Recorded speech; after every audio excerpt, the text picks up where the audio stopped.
Hi friends, नमस्ते। कैसे हैं आप लोग। और आज की वीडियो में हम बात करने वाले हैं कि पेट लंबा और गोल किस कंडीशन में निकलता है। सारी चीज़ें आज हम इस वीडियो में डिस्कस करने वाले हैं। तो अगर आप मेरे चैनल पे पहली बार विजिट किया, अगर आप मुझे पहली बार देख रहे हैं तो मेक श्योर करें कि मेरे चैनल को सब्सक्राइब कर दें, मेरे वीडियोज़ को लाइक कर दें।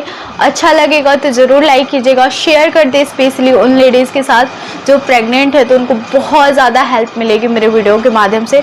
तो चलिए फिर बिना देखे, और सबसे पहले सबको हैप्पी होली, क्योंकि होली आ रहा है और होली रंगों का त्यौहार है। तो आप लोग ज़रूर बताइएगा कि आपने होली में क्या क्या किया और कैसे सेलिब्रेट किया। चलिए फिर बिना देरी की वीडियो स्टार्ट करते हैं। सबसे पहले बात करते हैं कि पेट लंबा और गोल कब से समझ आने लगता है, कब से आप जान सकते हैं कि पेट लंबा निकल गया है या फिर गोल निकल गया है। तो पेट लगभग सेकेंड ट्राइमेस्टर में अच्छा खासा सबका पेट समझ आने लगता है। अगर आपकी फर्स्ट प्रेगनेंसी है तब आपका जो पेट है वो सेकेंड ट्राइमेस्टर के 6 मंथ में समझ आए, के एंड में समझ आए। अगर आपकी सेकेंड प्रेगनेंसी है तब आपको ये प्रॉब्लम्स नहीं होती है। जैसे ही आप सेकेंड ट्राइमेस्टर में इन करते हैं तो आपका पेट जो है बहुत अच्छे से समझ आने लगता है कि आपका पेट गोल निकला है या फिर लंबे आकार का निकलेगा। तो गोल पेट होता है वो छोटा समझ आता है और लंबा पेट जो होता है वो बड़ा समझ आता है। क्योंकि मेरी प्रेगनेंसी में मेरी बेबी गर्ल वाली जो पेट थी वो गोल शेप में निकला था, फुटबॉल के आकार में निकला था। और वो मेरी फर्स्ट प्रेगनेंसी भी थी, तो मेरा पेट बहुत ज़्यादा छोटा लगता था उस टाइम पे।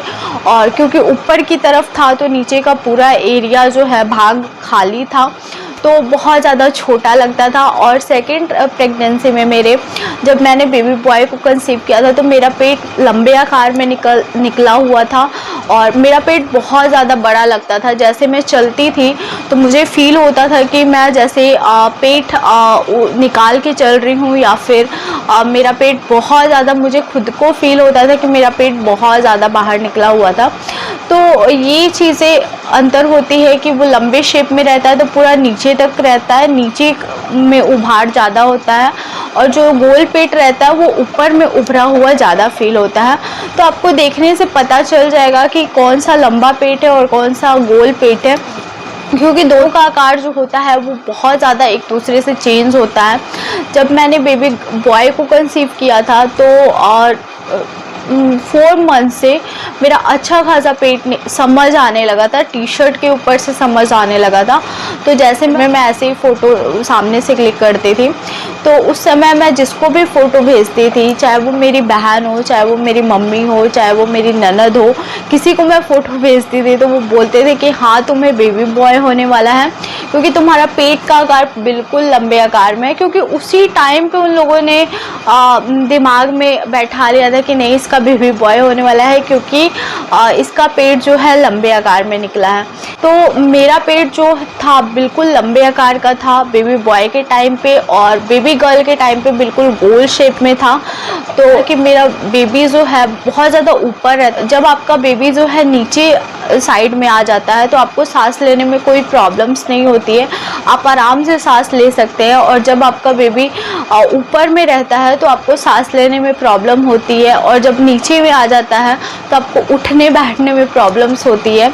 और लास्ट ट्राइमेस्टर में ज़्यादा ये सारी प्रॉब्लम्स होती है, क्योंकि बच्चा जो है 34 वीक से आपका जो है नीचे फिक्स हो जाता है, उसका हेड फिक्स हो जाता है, तो वो फिर ऊपर आ नहीं पाता है। तो आप सांस तो आराम से ले सकते हैं, लेकिन आपको उठने बैठने में बहुत ज़्यादा प्रॉब्लम्स होने लगती है। आप उठने बैठने में आपका पैर क्रैम्प्स होंगे और आपको स्वेलिंग होगी, क्योंकि बहुत ज़्यादा जो प्रेशर है वो पैरों पे पड़ने लगता है, तो जिसकी वजह से आपके पैरों में है जो पेन रहता है और आपको स्वेलिंग भी होती है। तो वो लास्ट ट्राइमेस्टर में जाते जाते होता है। जब तक आपका बच्चा सेकेंड ट्राइमेस्टर तक आपको जब तक आपका बच्चा ऊपर है, जब तक आपको सांस लेने में प्रॉब्लम्स होती है। गर्ल के टाइम पे मेरा गोल पेट निकला था, बिल्कुल गोल शेप निकला था और छोटा पेट निकला था। और बेबी बॉय के टाइम पे मेरा लंबा पेट निकला था, क्योंकि मेरे बेबी बॉय का बहुत बड़ा पेट निकला था। और बड़ा पेट की वजह से मुझे बहुत ज़्यादा प्रॉब्लम्स भी होती थी। लेकिन ये था कि मुझे बेबी गर्ल के टाइम पे मेरा छोटा पेट इसलिए भी निकला था क्योंकि उस टाइम पे मेरे बेबी का ग्रोथ अच्छा नहीं था, वेट अच्छा नहीं था। तो ये सारी चीज़ें प्रॉब्लम्स हुई थी मेरी फर्स्ट प्रेगनेंसी में। और सेकंड प्रेगनेंसी में ये सारी प्रॉब्लम्स नहीं थी, बिल्कुल हेल्दी बेबी था और मैं भी हेल्दी थी। और जिसकी वजह से डॉक्टर्स ने, अगर आपने मेरा नॉर्मल डिलीवरी स्टोरी देखा होगा तो आपको पता होगा कि डॉक्टर ने मुझे सी सेक्शन के लिए बोल दिया था, लेकिन उसके बाद भी मेरा नॉर्मल हुआ था। फर्स्ट रीज़न वॉकिंग करती थी, इसकी वजह से भी हो सकता है कि मेरा नॉर्मल हुआ हो। एंड दूसरा चीज़ ये है कि पानी का लेवल अच्छा था, बहुत ज़्यादा नहीं था लेकिन अच्छा था, और मैं हेल्दी खाती थी प्रेगनेंसी के दौरान। तो ये सारी चीज़ें भी, आप डिलीवरी में ये सारी चीज़ें बहुत ज़्यादा मायने रखती है। तो अगर आपने मेरा नॉर्मल डिलीवरी स्टोरी नहीं देखा है तो प्लीज़ आके देखिए, सारी चीज़ें आपको मालूम चल जाएगी।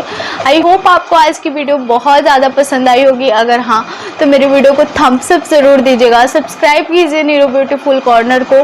और भी अच्छे और इंटरेस्टिंग वीडियो के लिए मुझे इंस्टाग्राम पे ज़रूर फॉलो कीजिए, वहाँ पे मैं रील्स और फैशन वीडियोस और गानों के साथ डालती हूँ, अपना लाइफ अपडेट शेयर करती हूँ, तो आपको बहुत ज़्यादा मज़ा आएगा। तो चलिए फिर मिलते हैं एक नए और इंटरेस्टिंग वीडियो के साथ, तब तक के लिए बाय फ्रेंड्स, लव यू।